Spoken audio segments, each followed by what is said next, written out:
All right, here we are with Peggy O'Neill, former Lifespring trainer and center manager. My name's John Hanley Jr. I'm with Triton Leadership Coaching. Peggy and I were trainers at the same time in the 90s. I can't remember which one of us started first, but I anyway, started right before you did. oh, it's so very, very close together. So Peggy's from Arkansas, and where do you live now, Peggy? In Allen, Texas, a little north of Dallas. From Arkansas to Texas. All right, Well, good. and a lot of places in A between. lot, many places in between. Okay, so Peggy is one of our all-star trainers for the upcoming Life Upgrade launch, and we're all very excited to share our gifts and our ideas with you. So tell us a little bit about what we have in store and your excitement about the event. Yeah, well, excitement is the right word. I mean, when you contacted me, a couple of months ago, and I said, yeah, I'm all in to get to work with these phenomenal people, some of which I'd heard about forever but never met, and then some like you, known ever since I've been in the Lifespring transformational field. And so honored and excited to work with all of these people and meet them and learn from them. And then also, what I really appreciated about our early conversations and getting this going was how committed everybody is to having this be a powerful 2 days for people. Let's have this be a standout event where the life upgrade is really possible. Now, of course, we all know people, you got to follow through, but this is a great opportunity to get a huge jump start on one's life, especially in the middle of all the disruption. That this is a great opportunity because we've all experienced something different. Well, great, I'm already experiencing something different. So why don't I take on this weekend, take on my life, use this opportunity to propel me through the end of 2020 and beginning 2021. And we're going to have some interesting conversations, I think, challenging conversations. And again, just for me, just this powerful group of people, all forever. Since the late 80s, early 90s for you and me, maybe, or you really Yeah, before that because of your dad and the yeah, company. But we're still passionate yeah. about people's lives in a world that where we can really explore what's possible for us as human beings and everything on the planet, and to come together and create a powerful 2 days for people. So I'm hoping that who you're listening to this right now, come join us, let's have a great couple of days. And so I guess that's what I'd say. Yeah, absolutely. I think that's a great summary, and I agree with you. Having met with everyone, nobody's taking this casually. We're going to have fun, yes, but uh, people really take it seriously, and uh, whether it's a free event doesn't matter. I mean, these people just come from a pure place of giving and contribution, and it's almost like it can't fail because there's so much goodwill that we're coming to it with, and I believe the participants that come to it will come with that same goodwill. So there's going to be incredible energy. So, like Peggy said, this is the place to be on October 24 and 25. So since you're going to be one of the trainers for this event, let's take a little time and get to know you a little bit. So let's go back to when you first heard about transformation and you first came into the training. What were you doing in your life at that time, and how did you hear about the training, and what was it like for you when you first took the training? I was practicing law. I'd been practicing for 12 years, including working with Bill Clinton when he was Attorney General and purchasing director for the state of Arkansas when he was governor. So I had some great legal experience and a fun, what a dynamic legal career. And one of my lawyer buddies, somebody I went to law school with, he and his wife had done the training. And of course, at that time, I'm wondering, what is this training? Because I was from Arkansas, and so that was kind of for a lot of us, thinking about transformation was brand new. And so I went because I trusted my friend and wanted the experience. And then just I'll never forget, one of the first questions is, if who came here to have your life be different or something like that. Oh shoot, I usually remember what it is. But anyway, but that's not what this is about, or something like. No, sorry, I'm Mm. messing this all up. But there's some No, question that's all at right. the beginning that I was like, well, dadgummit, I wanted this to be an easy fix here or something like that, and Yeah. realized that this was a real opportunity for me to know more about who I was, who other people were, and realized, but at that point I was in my mid 30s, and was really surprised that I had not had an opportunity before that time to understand myself and human beings, and how do we create the results that we want and have the lives that we want. Just been typical education, which is fine. That's great. I mean, I got a law degree and undergraduate degree, but okay. So then, of course, did the basic. But the real difference for my life in the long, well, obviously it made a big difference because I went to the advanced course. But when I really felt a profound shift in my life was when I did the advanced course. And then the rest is history, as they say, because Mm. then I did the leadership program, the third level program, and then was a real active graduate. And when I heard that Lifespring was looking for more people, then I made sure I got my name in the pot and interviewed and accepted a job as an advanced course trainer. So Yeah. did that answer your question? Anyway, Yeah. and of course I had friends in Arkansas. Some of them thought I was crazy. What are you doing, leaving this great legal career? And the other people who knew about Lifespring are just, enough already, Peggy, go for it. What an exciting opportunity to go to work for this company. And it took me 3 days to drive from Little Rock to San Francisco, where I was going to stay with somebody, or really the Bay Area. While I was finding a place to live and everything. And I never looked back. Mm. I knew that 3 days was going to be, is this a bad decision? Am I going to regret this? Never looked back. It's just Mm. been, obviously a phenomenal experience. Loved the trainings. I was an advanced course trainer, like I said, so I traveled a lot, did those trainings. And then I was, as you said, a center manager. And by that point, I was very excited to be a center manager because, frankly, I was a little tired of traveling. So this is another great opportunity to learn a lot about a center and be in one place and work with people for long term, and really loved being in New York and loved that opportunity as well. Yeah. Yeah. Absolutely. Yeah. It's so interesting looking back how, for a time there, Lifespring was quite popular in Arkansas. I remember that was one of our biggest centers. It was such a sea change from normal. Normally it would be New York or Los Angeles, and then here was Little Rock, and it was just growing and growing and growing. So you were probably there at the height of it, right? Yeah, at the beginning of it. So I was one of the people that helped bring the training to Arkansas, staff the first trainings in the LP program, and somewhere in there is when I think, yeah, somewhere in that first training series is when I applied, and it might have been right after that. Anyway, but it was right. So I was really just there during the first phase of getting it all started and up and running. Okay, okay.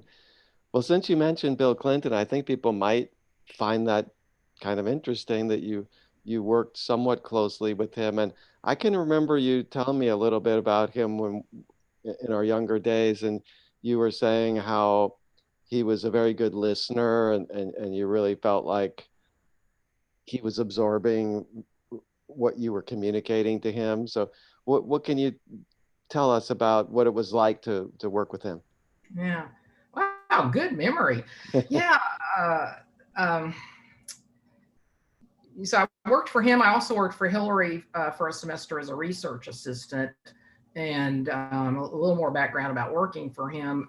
As we said, I was a center manager in New York, but then I moved to the DC area and was a center manager there. But that's when I left Lifespring, started my own coaching and training business.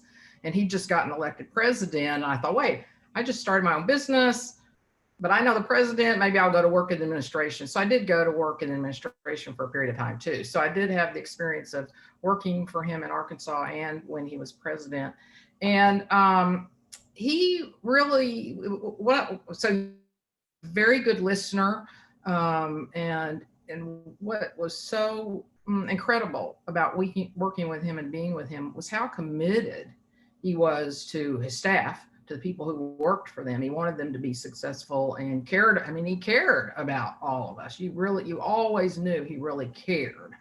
And then his vision, he was really such a true leader and a true. So yeah, he was a politician, but he was a politician with a vision, a politician with I'm going to make a real difference here, not just a politician type difference. And so that was very inspiring for me to be around somebody that was, dynamic, charismatic, and also, really wanted to make the world a better place. I just really knew that. There was no doubt about that. He wasn't in it for the power. Maybe to some extent, you got to have some drive like that to be president. But the real drive was, I really am committed to what's possible for people and how we can live together and support each other in our humanity and in our lives. So he was That always easy sounds to talk to, easy to meet with, easy to talk to. Even to this day, if I really wanted to get in touch with him, I could, because that's how open he is. He's always been available to people. And so. that's great. That sounds like a important mentor for you in your process. So let's go back to you when you were talking about advanced course, you said that was so powerful for you. What was it about that experience and what was your breakthrough, would you say?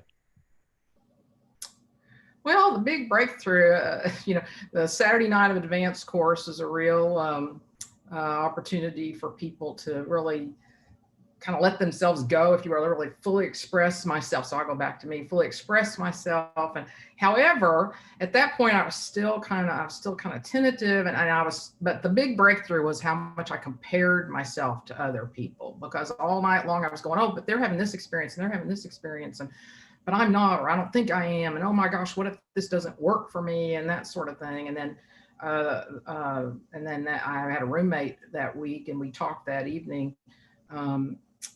Late in the evening, we had an hour of silence at the end of the evening, so it was torture for me because I need to talk to somebody. I talked to her, and then that's when it just happened. The floodgates opened. I cried, of course, but I really opened how much comparing myself to other people was holding me back.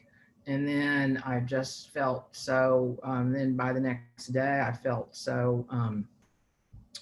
I'm going to tell you something. I've been debating whether to tell you this, but I'll go ahead and tell you. But so the next, just felt so open and like kind of free, like, oh, I'm okay. I mean, that sounds cliche, I guess, but just to stop comparing myself. And then another thing that really took hold, I don't remember if it was after the basic or advanced, was living my commitment, being committed. And so like just little things that make a profound difference. Like, I'd be casually late to things like a lot of people are. And I made a decision. I'm never going to be late again. And I've hardly ever been late since, and so, and I won't mention how many years, but a lot of years. And just because, why do that? Why make myself worried or feel bad, or no telling how the impression it makes on the other person. So just even some of those seemingly little things, but really to understand commitment, like just with time sort of things, but also how it supported me in propelling my life. What am I committed to, and be committed when I decide to do something, not just try. The difference between trying and being committed. What I was going to tell you.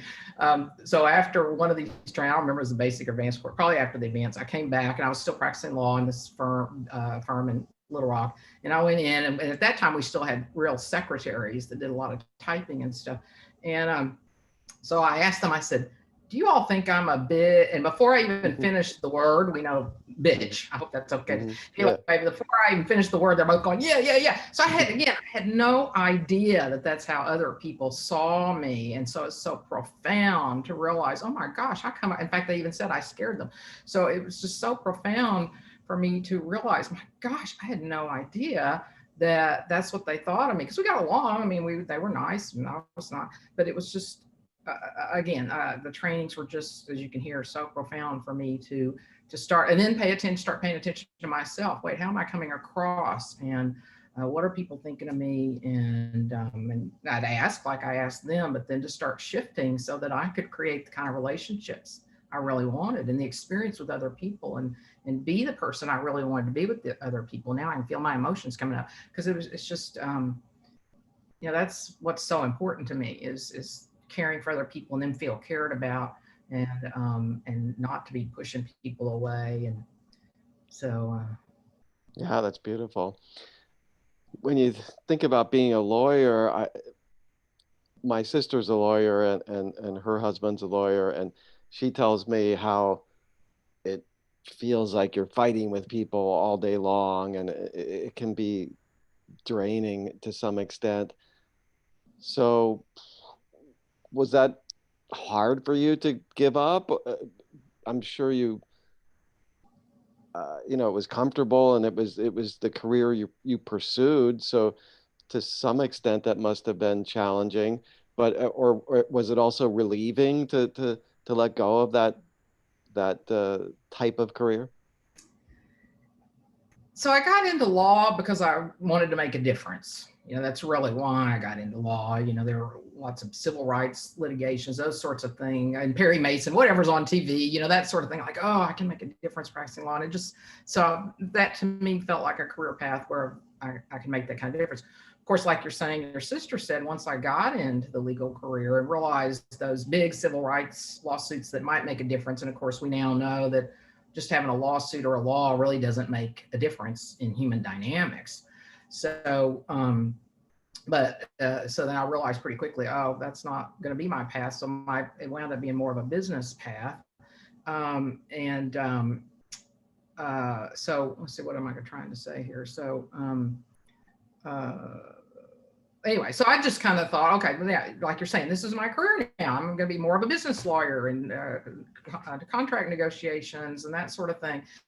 And yet I was having some issues with that there's so much about the law but I've got to get a better deal than the other guy, or you've got to make sure that I get a better deal than the other guy, instead of, can't we get along here? I mean, can't we just figure this out so it works for everybody? So that was an internal struggle. It hadn't reached some big issue for me, but it was definitely the struggle of, you know, that's where I got into law, is to help make the world better. And what are we doing trying to make people right and wrong? Now, once I left, and I'll answer the question about a big change. Once I left, and a year or two later, I realized no one, because it wound up being an easy thing after I left, because I realized, oh my gosh, because that's the being in the human potential field and with Lifespring and coaching, I was finally getting to live why I really got into law to begin with, which is how can we get along, make the world better, help people be happy and fulfilled and loving. And so in retrospect, I saw that's why it wound up being so easy to leave, because the legal profession wasn't supporting how I wanted to lead and live and contribute in the world. Now, I will say, before I left, though, I did not burn bridges. So I had a client offer to give me a job if it didn't work out, and I had other people say, if it doesn't work out, you can come work with us. So I'm not a bridge burner, so I will admit to that. But That's no problem. but another reason why I think it wasn't so hard to leave is because I did have different jobs in my legal career. I had my first job out of law school that Bill Clinton actually helped me get my first job out of law school. But then I worked for him again in the AG's office, and then as purchasing director, and then then I moved back to Fort Smith and practiced in that area. And then I came to Little Rock. So I'd moved around a lot, maybe more than a lot of lawyers. So I also had a lot of confidence that if it didn't work out, I could come back and do something. So it was scary because, in fact, what was fascinating is that it was scary because I still had this feeling like, but Lifespring's kind of different. I mean, I'm used to traditional work, traditional way, job, let's say, career paths. And so it's a little weird. And it actually took me some time, like a year maybe, for my emotions to catch up with that decision. I was still feeling a little awkward about telling people I went to work for Lifespring. I work for this kind of training company thing. I'd wear the t-shirt, but still kind of, I wonder what people think when they see me, what, and so it took about a year for my emotional and physical and intellectual being to line up with that decision. And that taught me a lot about change too, because we can make these great decisions, but still feel uncomfortable with them. And sometimes that gets us to doubt the decision instead of, no, if we've been on a certain path for a long time, it can take a while for our being to line up with this new path. So that was also another profound experience when finally I was like, I don't care what people think anymore. I'm a Lifespring trainer. I work for Lifespring and I love it. And I'm going to announce it to the world now. I'm not embarrassed or wondering what they think anymore. So Yeah, I'm a transformationalist, and exactly. well, and it seems like since that time you haven't looked back, and you've had a very dynamic career. So you started off as advanced course trainer, right? Correct. And given how profound advanced was for you, I guess that was kind of a dream job. So tell us a little bit about your experience of being an advanced trainer, and what's the pros and cons of that, I suppose, for you.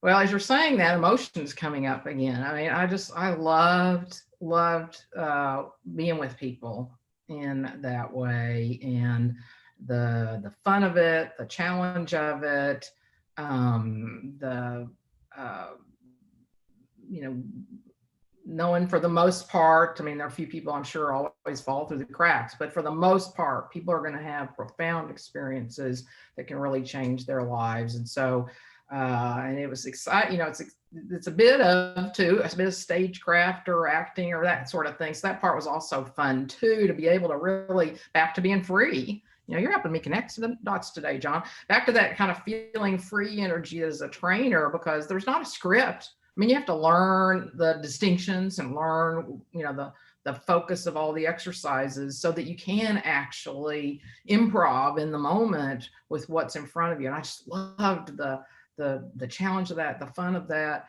And in fact, one time when I was a fairly new trainer, somebody used to say, I don't know if you ever heard this. Somebody used to say the best trainers were the new trainers and the master trainers, because the master trainers knew so much that they didn't have any ego involved anymore. And the new trainers didn't know enough to mess things up. So it gave people a lot more space. And it's kind of the trainers that had enough experience for a while that think they know something. Well, so it's great for me to be a new trainer. And I really tried to take that on to stay new, no matter how long I've been training.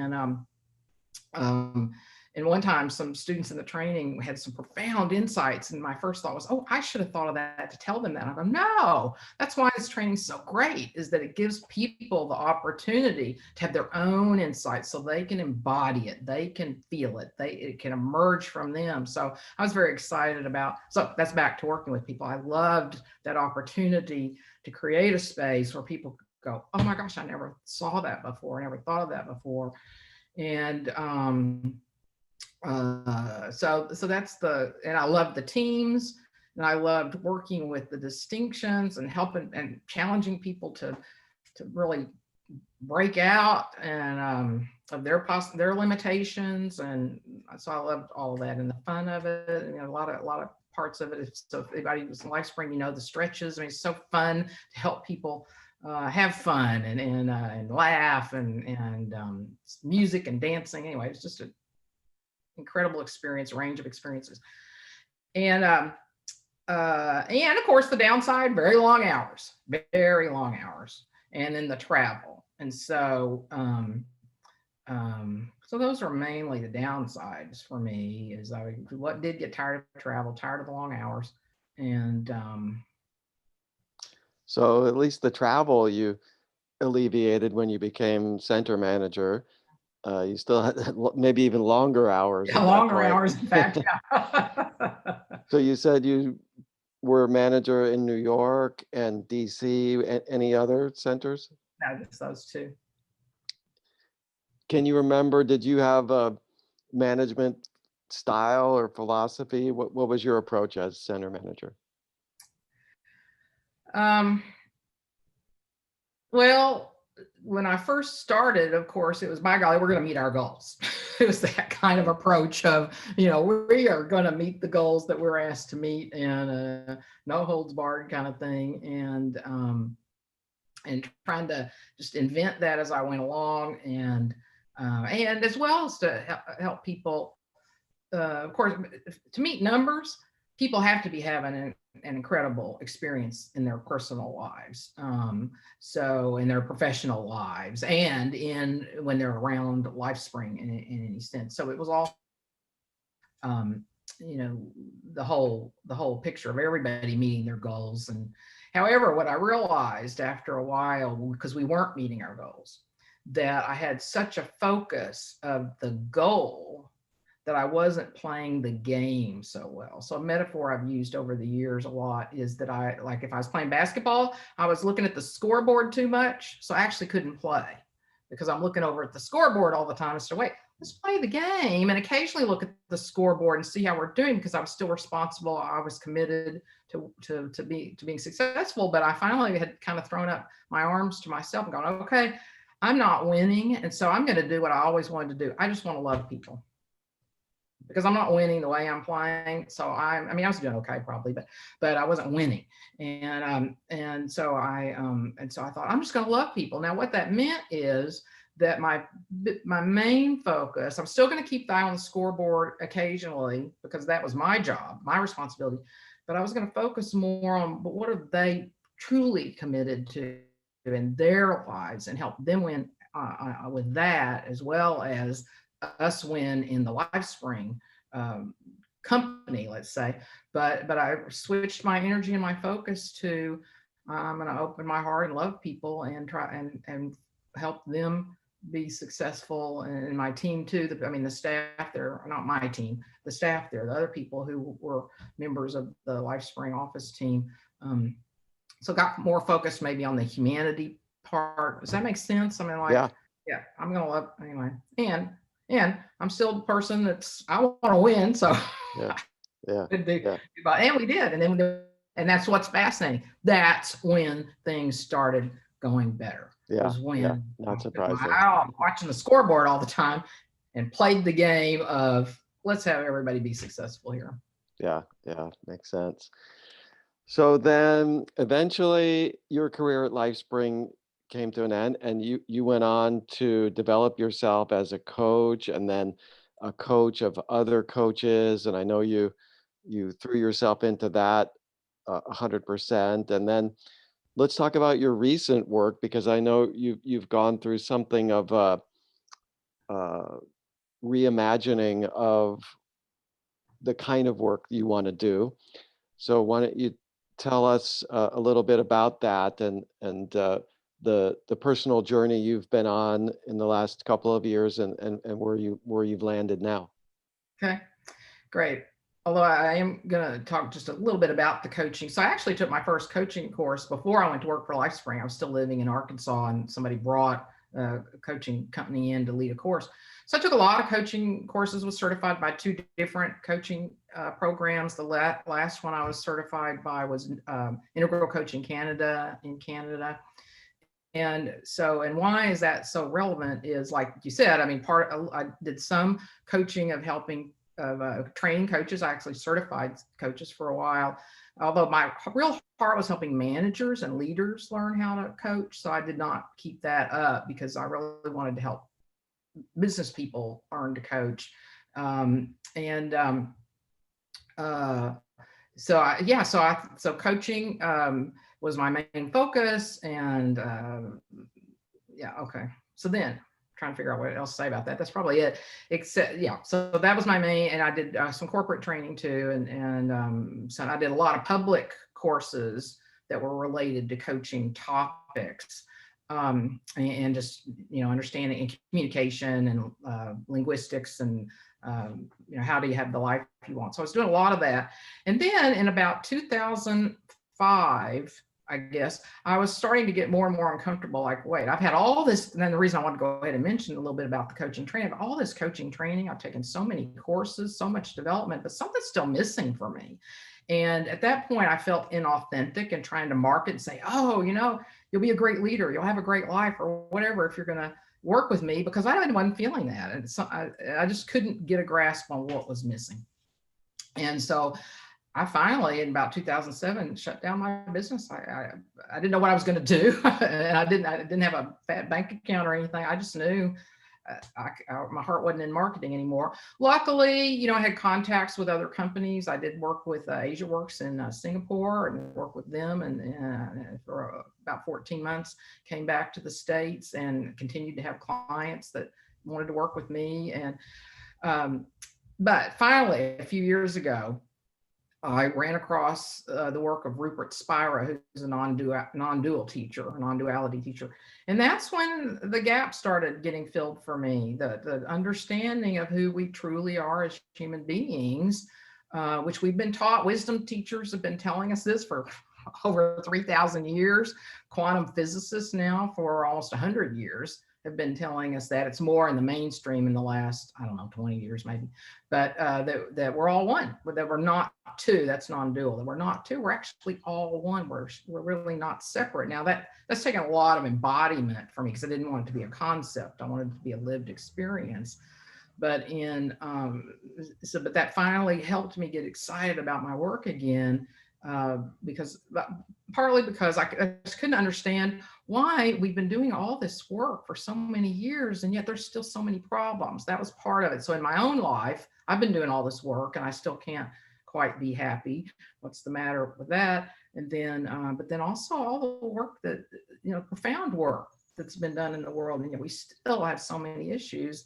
And I did not realize that's really where I was going. I mean, I knew that was part of why I was dissatisfied with my work, but I didn't know what I was going to find was, it's to me, what I've now come to the conclusion of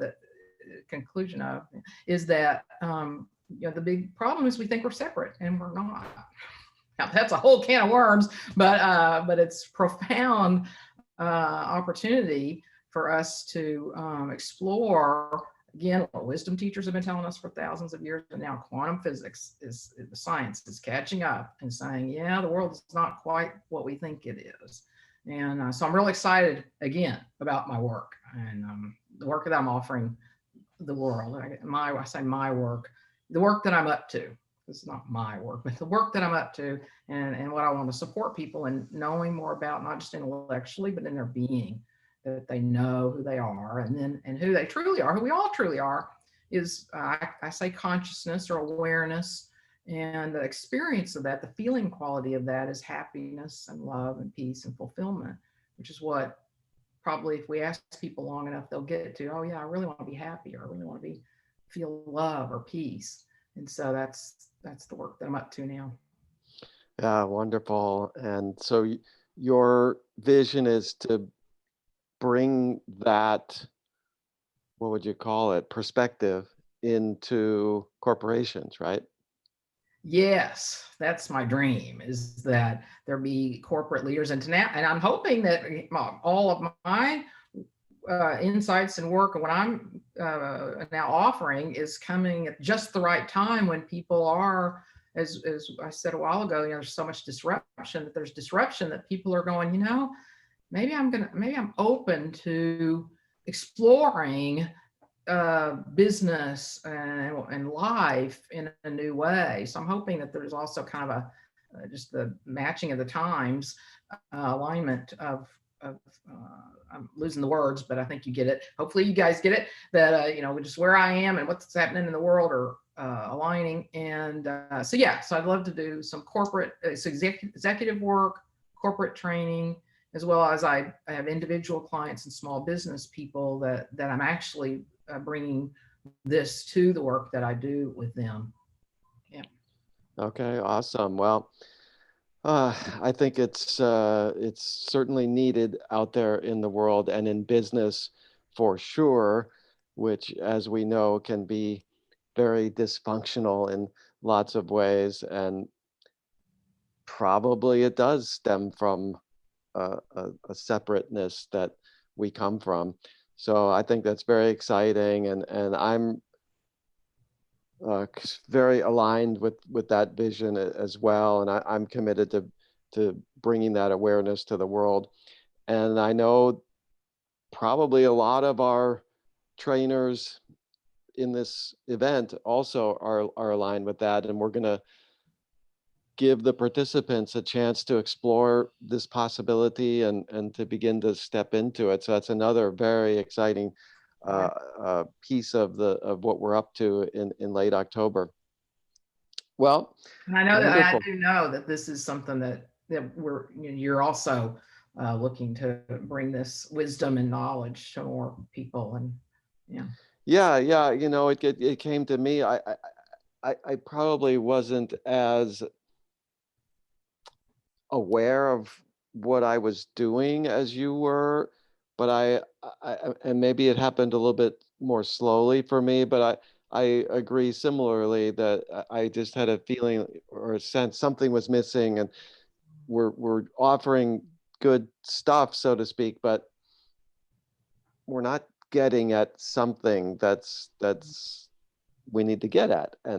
And so it's I know we're both still learning. It's not like we have the answer, but just to be in this exploration is very inspiring and motivating. So yeah, and I'm sure you've seen when you introduce these kind of ideas to people, they definitely can get it. It's like we used to have the sign in the training, what am I pretending not to know? And I think this is one of those things. People really already know this at some level. They're so distracted by all the so-called evidence that we're separate. Beautifully said. Beautifully said. Thank you. I like how you said we're not getting at something. I'm gonna borrow that if you. Take it all. It's all out there. All right. Well, listen, Peggy, thank you so much for your time. And anybody watching this, I invite you to get to know Peggy more and come to our event Yeah, in, I'm in Darban. Come on. yeah, come on. It's the place to be, October 24th. And we're going to have a powerful, fun time. And also, it's a great opportunity for new possibilities and breakthrough. Yeah. So, Peggy, thank you very much for your time. You're welcome, John. Thank you. It's great to share this time with you. All right. Take care. All right, bye.